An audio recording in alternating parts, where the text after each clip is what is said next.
Salut tout le monde, c'est Nina et aujourd'hui vous savez pourquoi je commence ma vidéo avec le sourire. Dans quelques jours se tient le combat le plus important pour les Français. L'UFC 321, Tom Aspinall contre notre gars Cyril Gane pour la ceinture des poids lourds. J'en peux plus d'attendre. Le mois d'octobre est complètement fou.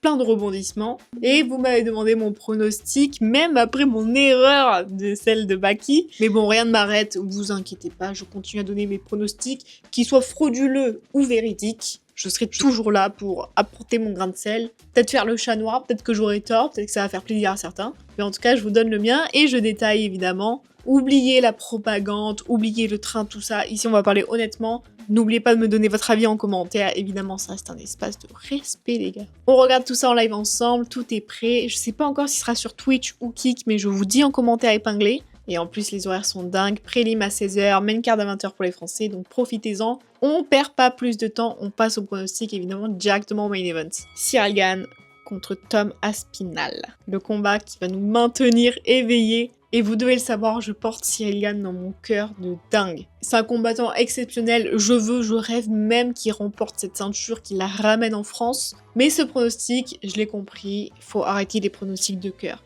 C'est bien beau de vouloir, mais ça fait pas tout. Donc, on va être honnête, et s'il vous plaît, je veux que vous soyez de bonne foi en commentaire. Cyril Gane, c'est un génie du moment, il est, et je le répète, le poids lourd le plus fluide de l'UFC. La capacité à entrer et sortir, le jeu de jambes, c'est unique, et ça a frustré toute une KT. Mais on doit toujours revenir un peu sur sa petite faille, la lutte. La défaite contre John Jones, on va pas en parler 1000 ans les gars, c'est pas important je vous jure, mais ça a révélé évidemment qu'il avait pas cette capacité d'adaptation au sol, l'instinct de survie, et c'est sûrement lié à un autre facteur qu'on refuse de voir, Cyril Gane ne porte pas le MMA dans son cœur. J'en ai parlé en live la dernière fois et j'ai vu que les avis étaient un peu mitigés par rapport à ça. Le MMA, ça lui est tombé dessus par le biais de son coach, et quand Khabib Nurmagomedov lui a proposé de venir s'entraîner au Daghestan 1 an et demi, 2 ans après sa défaite face à Ngannou, tout Internet lui était tombé dessus pour avoir refusé. Mais les gens sont fous. On parle quand même d'un mec qui a une famille en France, une femme, des enfants. Est-ce qu'il y a des gens qui se sont sérieusement imaginé qu'il allait se foutre au milieu des montagnes, au Daghestan, pour s'entraîner à la lutte, pour réaliser un rêve qui n'est même pas le sien?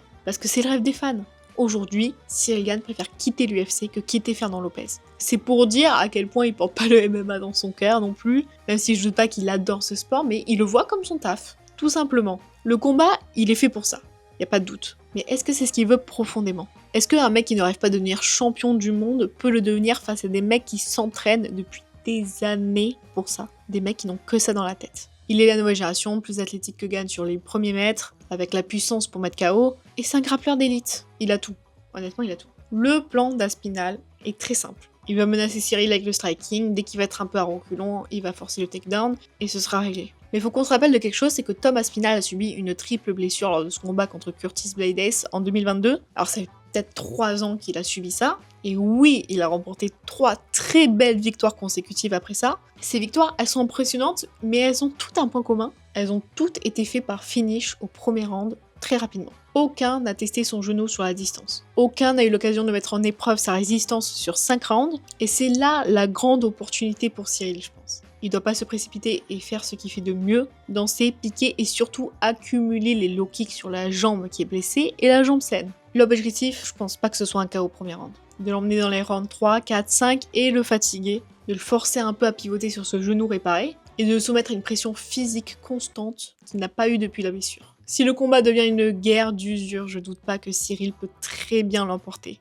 Malheureusement, l'histoire récente, elle prouve que Aspinall, il laisse personne aller très très loin. S'il y avait une chance pour que Cyril gagne, c'était par décision après avoir laissé Aspinall courir. Mais il est trop bon, trop rapide, et son game plan pour le takedown, c'est une menace constante. Et tout ça, ça va empêcher Cyril de s'installer confortablement, et l'obsession du titre va l'emporter. Parce qu'en plus, on peut pas lui retirer quelque chose, c'est que ça fait longtemps qu'il attend Tom. Donc mon pronostic, Tom Aspinall parti KO au deuxième round, et ça me fait trop mal de le dire les gars. Je vous jure, j'aimerais tellement avoir tort et vous dire que je crois profondément que Cyril Gane peut le faire, peut gagner. Alors je doute pas qu'il peut le faire, mais je crois pas profondément que c'est ce qui va se passer. C'est dur, mais on doit passer à la suite parce qu'il y a plein de combats trop cool sur la carte. On quitte cette belle catégorie pour un combat féminin les gars, et je pense que pour les fans de sol, ça peut être très intéressant. Et on a les 2 meilleures grappleuses du monde qui vont s'affronter. Mackenzie Dern, c'est la soumission pure avec un JJB On peut rien dire dessus, les gars. C'est un instinct animal. Elle trouve toujours une soumission, peu importe la position. Mais en même temps, c'est sa seule voie vers la victoire parce qu'elle a un striking qui est très très mid. Jandiroba, elle est aussi une grosse grappleuse, mais elle est beaucoup plus complète sur son ensemble. Son striking est meilleur, elle a les transitions et surtout elle a le cardio pour tenir les 5 rounds. Donc course contre la montre pour ce match-up. Si Dern trouve la transition parfaite dans le premier ou deuxième round, c'est pour elle le titre. Et si Jandiroba est assez intelligente pour éviter le sol, mettre son striking à usure, elle va gagner une décision. Mais vous savez mon amour pour le sol, donc j'ai quand même envie de croire en Dern, qui même en galérant debout va trouver la transition. Mackenzie Dern par soumission au 3e round, elle trouve l'ouverture que Virna lui laisse, c'est réglé. Allez, les poids lourds n'arrêtent pas de se battre, donc on passe au prochain combat. On parle du numéro 2 et 3 mondiaux. Volkov contre Almeida. Combat avec un très gros enjeu pour la KT poids lourd. Le vainqueur se place très très bien pour le prochain titre, donc on reste les yeux ouverts par rapport à Cyril avant ce combat. C'est un test de légitimité pour Almeida et un test de survie pour Volkov. Volkov, striker ultra technique, mais il est lent sur ses entrées et il a toujours galéré avec les lutteurs qui étaient connus pour être rapides. Et dès que ça ferme un peu à distance, il a du mal. Almeida, totalement effrayant. Il a vaincu, il perd pas de temps, il trempe dedans, il fait son taf. Petit takedown, petit contrôle, petit ground and pound, et c'est bon. Ou une soumission, c'est au choix. Volkov n'a ni les outils, ni la rapidité pour ça. Le Brésilien va éviter les frappes lointaines, il va coller Volkov au grillage et le mettre au sol. Et une fois que Volkov est au sol, c'est fini. Dojoa Jailton par TKO au premier round. Il rentre dans le top 2 et il met une bonne pression pour le main event. On passe de la brutalité à la finesse. Nurmagomedov contre Bautista. Ce combat, c'est un barrage pour Nurmagomedov. Il a le nom, il a un peu la hype, mais il doit prouver qu'il mérite ce titre. Alors, il est peut-être le plus technique des cousins en striking. La lutte, il l'a dans son ADN.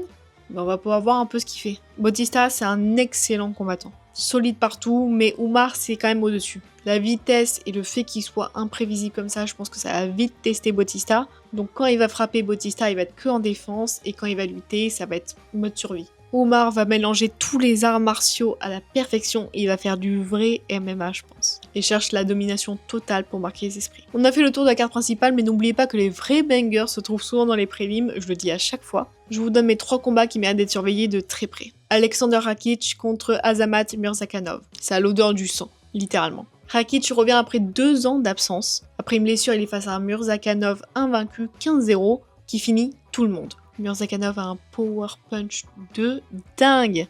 Rakic, lui, c'est un peu plus un technicien. La question est simple, est-ce que Rakic a retrouvé le niveau, sa vitesse pour contrôler à distance? Je crois pas qu'il puisse gérer ce mec après une aussi longue pause. Je penche pour Murzakanov par TKO, peu importe le round. Ikram Aliskerov contre Jun Young Park, un duel qui oppose la puissance et la technique. Aliskerov, c'est le chaos dans ses mains, pas le temps de parler. Park, c'est un bulldozer, excellent volume. Aliskerov, pour moi, c'est le futur de la KT. Il va éteindre très très vite le coréen, avant même qu'il ait le temps de fatiguer. Aliskerov par KO au premier round. Walker contre Sutherland. Un autre combat poids lourd pour le fun. Walter Walker, c'est le frère de Johnny Walker, un finisseur agressif qui aime le KO. Sutherland, c'est un bon espoir, très bon niveau, rien à dire. Chez les poids lourds, quand on a 2 finisseurs qui s'affrontent, la décision ne va jamais au juge. Walter Walker par KO. Voilà les amis, j'ai fait mes pronostics, je vous ai donné mes combats préférés. J'ai beaucoup espoir en Cyril Gane, je l'adore et j'espère qu'il va ramener la ceinture. Ne prenez pas du tout mon pronostic comme acquis,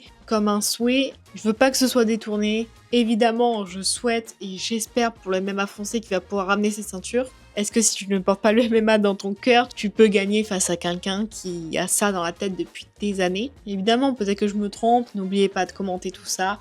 Restez respectueux entre vous, avec moi. Je ferai de même, évidemment. Et n'oubliez pas, on est en live samedi soir, donc checkez bien l'épinglé. Je vous mets toutes les news dessus. Allez, j'espère qu'on repartira avec une bonne nouvelle. Sur ce, je vous dis à dimanche pour le débrief. J'espère qu'on repartira avec une bonne nouvelle. À très vite.